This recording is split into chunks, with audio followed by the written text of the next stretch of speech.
Well, hello there, everyone. I'm Dr. Leslie Kernisan, board-certified geriatrician and founder of the website betterhealthwhileaging.net. And this is the Better Health While Aging video podcast, where we discuss common health problems that affect people over age 60 and the best ways to prevent and manage those problems. In today's episode, I am here with my geriatric social work colleague, Michelle Allen, and we are going to talk about something that is really important for older adults to know about, which is Medicare Open Enrollment, meaning what you should do during this time of year, October through December, when you can make changes to your Medicare drug plan or insurance plan. So open enrollment happens every year from October 15th to December 7th. And we're also going to talk about why this year I believe you should probably try a newer service that I'd like to recommend to you. It's called Chapter, and it's a very promising free service that can make it much easier for you to review your Medicare coverage and switch to a plan that might be better for you. Michelle actually tried it recently, and in a little bit, I'm going to have her talk more about just how it works and why we think it is one of the better ways to navigate open enrollment. So, before we get into Chapter, really briefly, what is Medicare Open Enrollment? So again, it happens every year, October 15th to December 7th. And if you are a Medicare beneficiary, it's your chance to change up your insurance options.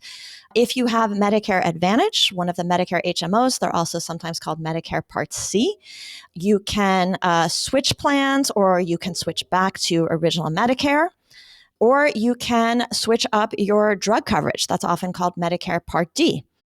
So it's important to take advantage of this time of open enrollment. It's might be your only chance to make changes. Now, you may be thinking, well, why do I need to pay attention to this? Why do I need to change anything?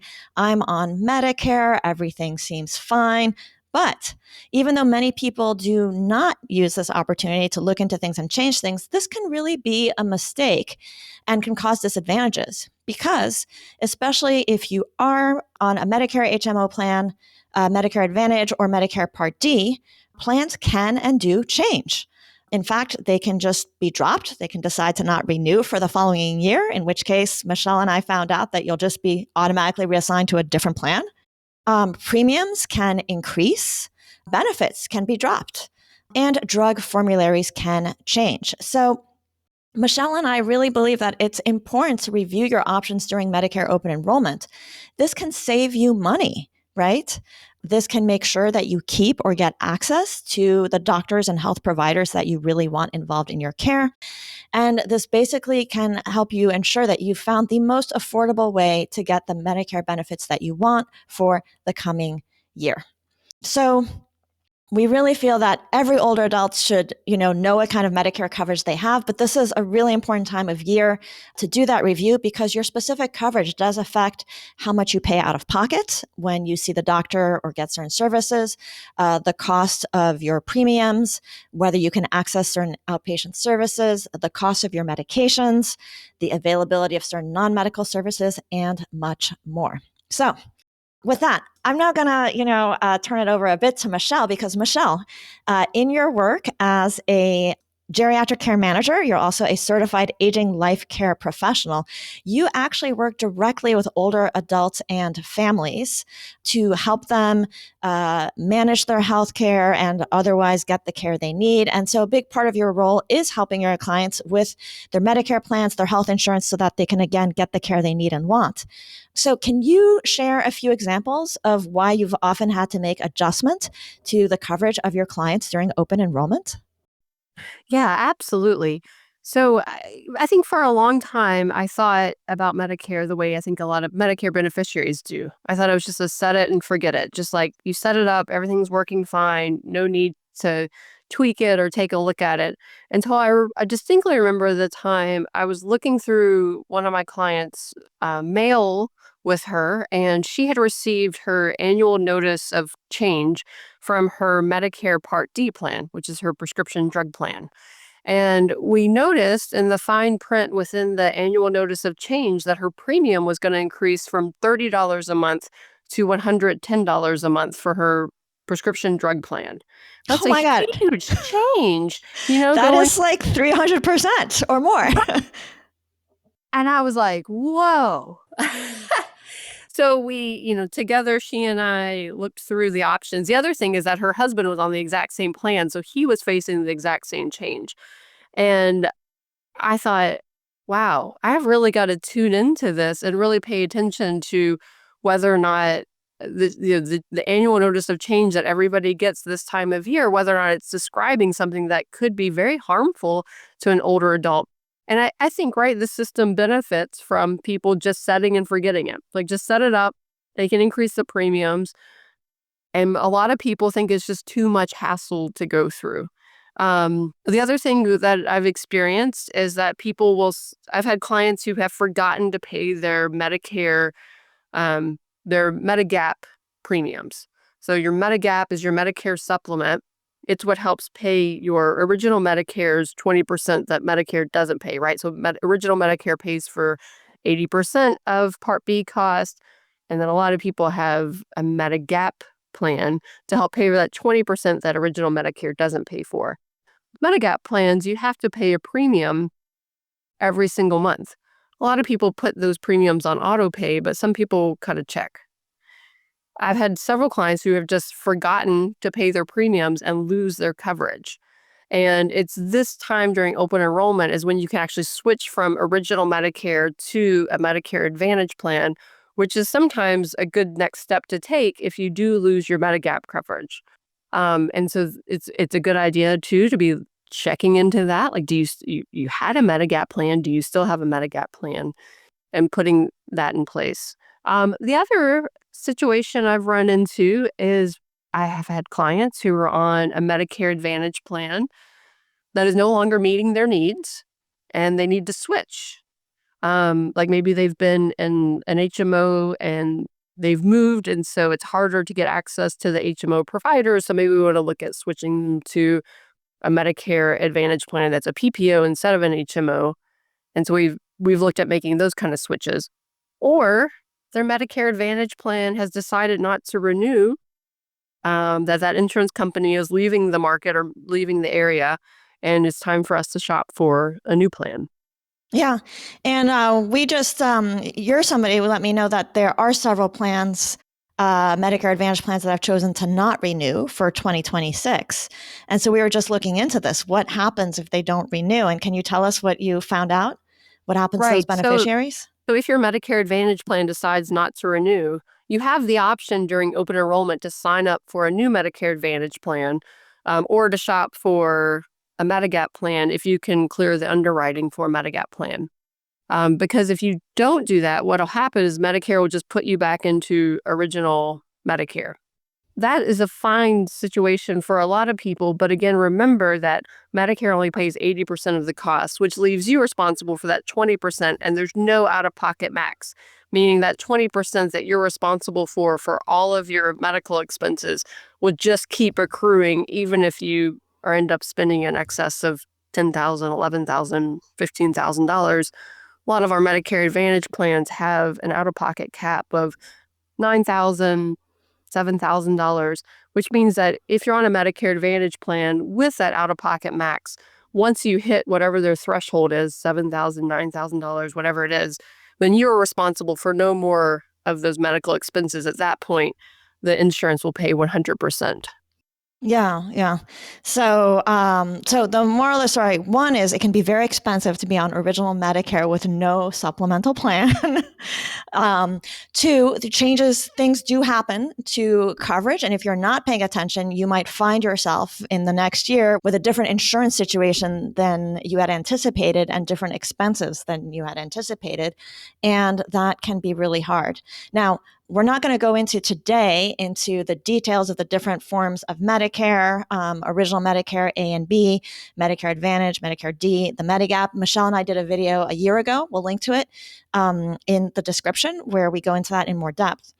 But today we want to focus really on this opportunity during open enrollment to make sure you don't get caught in an unexpected situation, and also to take advantage of this really interesting new option to explore all the possibilities if you want to study your coverage and make sure you get coverage that's a good fit for you next year. So in general, during open enrollment, you do want to check on the coverage you have. You can check your Medicare.gov account online. You want to review those annual notice of change documents that your insurers send you. Michelle and I talked about this in a little bit more depth in the previous video. And then you got to do some research, right? And this is where things can get really like challenging and difficult for people, because until recently, there wasn't a super easy way to do the research. You could go onto Medicare.gov and they have a plan finder tool. But what we would often hear from older adults and families is that this was kind of time consuming and complicated and confusing to sort out. And many of us have had this experience of, when you're looking into your health insurance options, it can get really, really confusing. So that's why I was kind of interested when this year I was approached by a newer company. They're a couple years old, that specializes in simplifying this process of sorting through Medicare options and identifying the best choices. They are called Chapter. And they said, hey, we have this great service. It's totally free to older adults. We have this technology that helps sort through lots of plans and helps them find the best one. And this might be of interest to your audience. Now, I don't like to recommend a service, even if it's free, unless I think it's truly a good option for older adults. So I asked Michelle, since she does this a lot, to help me learn about it. We've done some research into it. Michelle actually tried it very recently on behalf of a few clients. And based on our experience so far, we think it's actually a really good option. So Michelle, can you tell us a bit about how this newer option, working with Chapter, works and about your experience with them? Yeah, so I thought it was a really smooth experience. Chapter does have a website that you can interact with, but most of their services are done over the phone. So you have a phone number to call, and you're immediately connected with a Medicare advisor who can immediately start helping you with the process. One thing I liked about it is not you call and then you leave a message and then wait for somebody to call back or have to deal with some sort of phone tree. You wait on hold until an advisor is available. The advisor will pick up the phone and just immediately start engaging with you about what your situation is, what your needs are, what your questions are, and start building for you out what the options are. As you said earlier, you can obviously do all this through Medicare.gov. You can do it on your own, input all your information on your own, and do that on Medicare.gov. But one thing I really liked about the experience with Chapter is having a Medicare advisor who you could talk it through with. And so I was able to, think out loud with this advisor about the pros and cons of either keeping the plan that the client currently has or moving to a different plan and what some of the pros and cons might have been. It was a very easy interaction. I felt like the advisor was very knowledgeable about how Medicare works and what is happening in the marketplace for 2026, and was really easy to talk to. Also gave me his direct line to then follow up with questions. So Yeah. And Michelle, just to clarify, I think what you've told me before is that when you're shopping for plans for your clients, you want to find out which plans cover their providers, the providers they have or want to have, their healthcare providers, their doctors or other healthcare providers, and which ones cover their prescriptions mhm, also, right? that's right. And I think and I believe what you said is Chapter, provides an interview and asks for both of those and is able to sort through the plans. And Michelle and I also met with the founder of Chapter a few weeks ago, and he was telling us that they, according to him, are the only people who have a large national database with essentially almost every plan available, and that they do have this technology that allows their advisors to search the plans, to put in your providers and your prescriptions so that it'll pop up like, here are the plans that cover that. Because Mhm. otherwise, Michelle, I think you told me that on Medicare.gov, you can search for by one type but not the other one. Remind me what it was? Right. So it is really important for you to understand if the plan you're choosing covers your providers, meaning your doctors, the nurse practitioners you see, that they cover the hospital that you prefer, they are in network with your pharmacy, they cover your medications. And on Medicare.gov, you have the opportunity to put in your pharmacies and you have the opportunity to put in your prescriptions. And Medicare.gov's plan finder tool will tell you if your pharmacy is in network and if your prescription medications are covered. They don't tell you whether or not your providers or your hospital system are in network with the plans that you're choosing. So if you're using Medicare.gov, you then have to take an extra step of going to your providers and double checking with them that they are accepting that insurance plan that you're looking at. And so with So this Chapter, sounds like it's a pretty substantial advantage with Chapter is that they can do that step for you. that's right.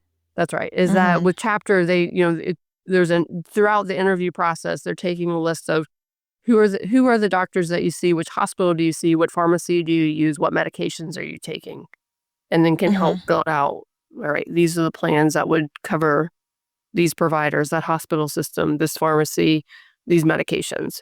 Yeah, and then they'll tell you the premiums for the plans as well. So we were pretty impressed with the way they were able to create this list of options and talk to you about them, and you're able to compare them. And then they told us that they are also able to email it to older adults and families if you want to think it over for a little bit and then get back to them. And then they're able to, enroll you in many of those plans if you want to proceed. Is that right? That's right. And I never felt rushed or pressured. Right. Mm-hmm. It felt like I felt really like I was talking to an advisor, not talking to like a salesperson, which Yeah, was yeah. a very nice thing as well.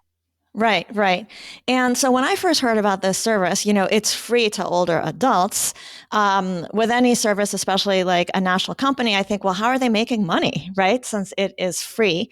And also, Michelle and I really want to know, how do we know that they will propose the best choices to older adults and families? So we asked some questions about that. And the answer is that the company overall makes money the way all Medicare insurance agents do, which is that many plans will give them a commission when they sign up through Chapter.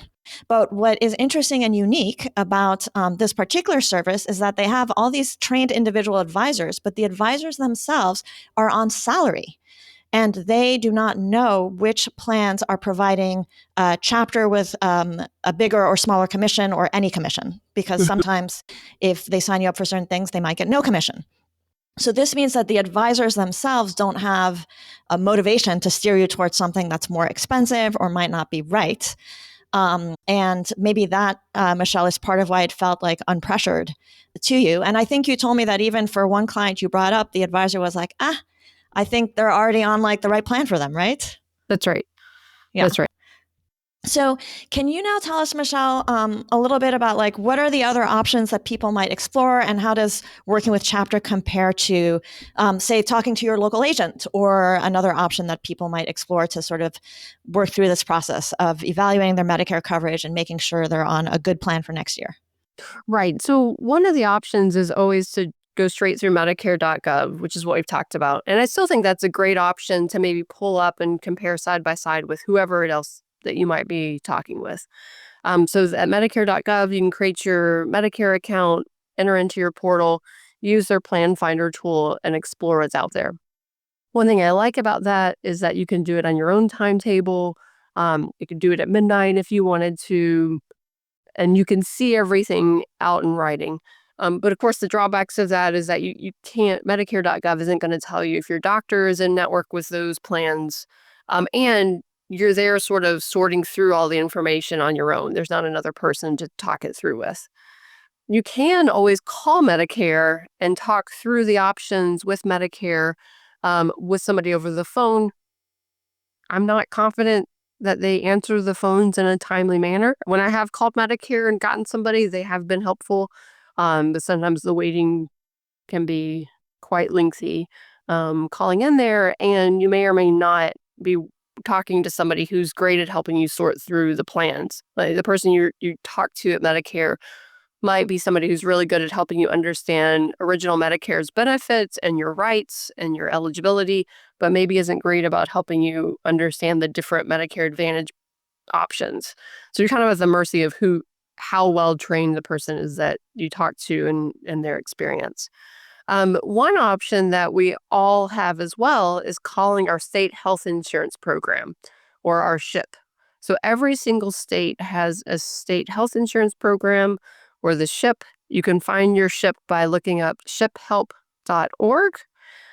One thing that research, I guess there's been like a survey or some research done on the advice and information that the state health insurance programs have been giving out to people who call in, and it's very variable. It's very variable on how long it takes to actually connect with a SHIP person, or it's also very variable how accurate the information is that you get from the SHIP.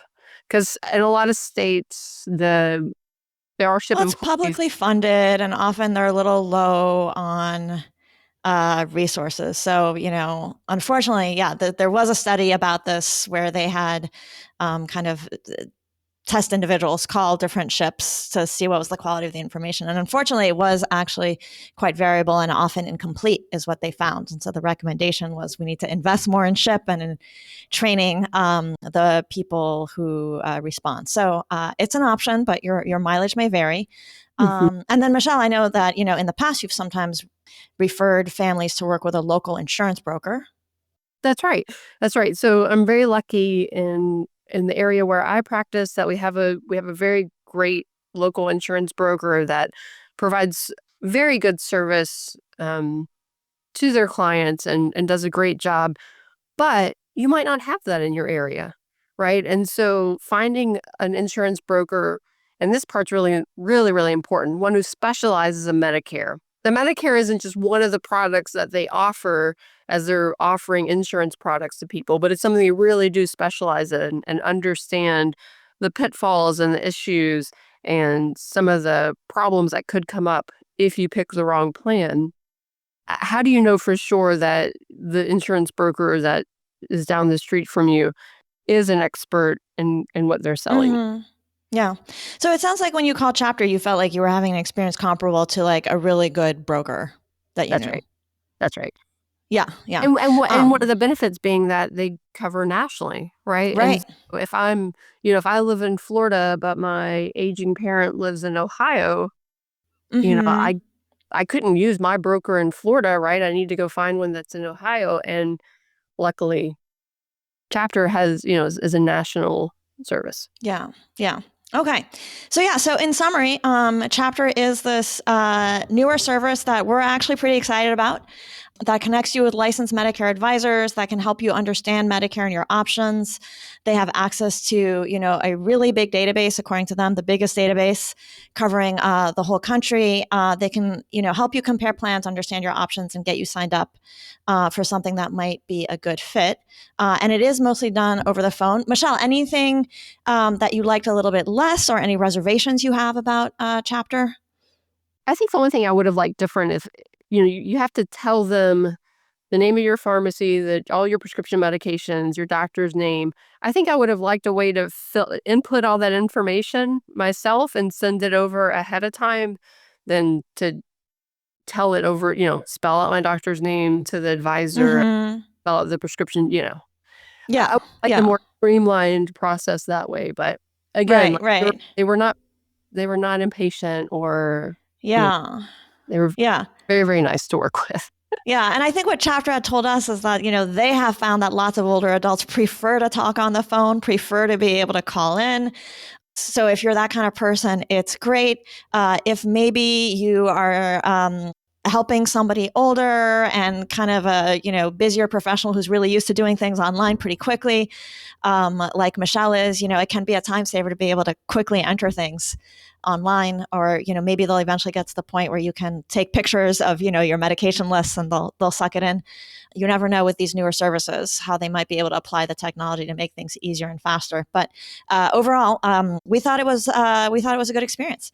So otherwise, just a couple important updates for 2026 that we wanted to share. Michelle, you're the one who told me this. Many Medicare Advantage plans apparently have decided to not renew in 2026.